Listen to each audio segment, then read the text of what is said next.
English कैसे सीखना है?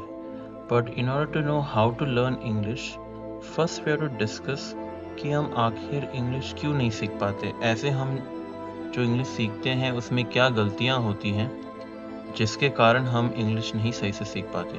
उसमें सबसे बड़ा दोष है एजुकेशन सिस्टम। यहाँ पर 12 बहुत डिफ़िकल्ट टेंसेस एक साथ सिखाया जाता है। उसमें होता ये है कि विद्यार्थी सारा एक साथ भूल जाता है और कंफ्यूज हो जाता है। तो अगर वो गलत तरीका था सीखने का, तो सही तरीका क्या है, वो है हमारा main discussion. So the right way to learn English is very simple. Learn speaking by speaking. जब तक आप बोलोगे नहीं तब कैसे बोलना सीखोगे? अब लिखते जाओगे उसमें बोलना तो नहीं आएगा। And more importantly focus only on easy tenses.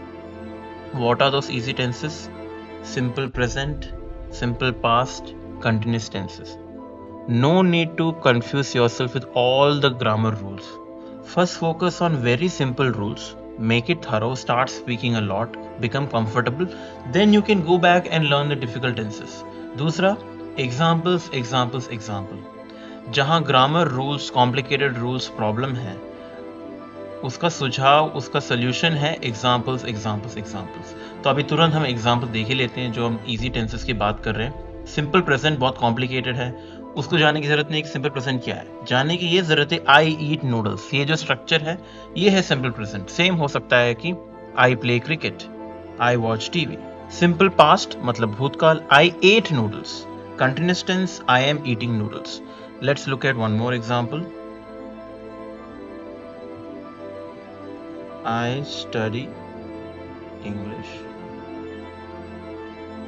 इसका भूतकाल होगा I studied English। और अगर कंटिन्यूस टेंस में करना है I am studying English। So this is the right way to learn English। इतने सारे एग्जाम्पल्स बार बार बोल के देखने से अपने आप याद हो जाते हैं सिंपल इंग्लिश।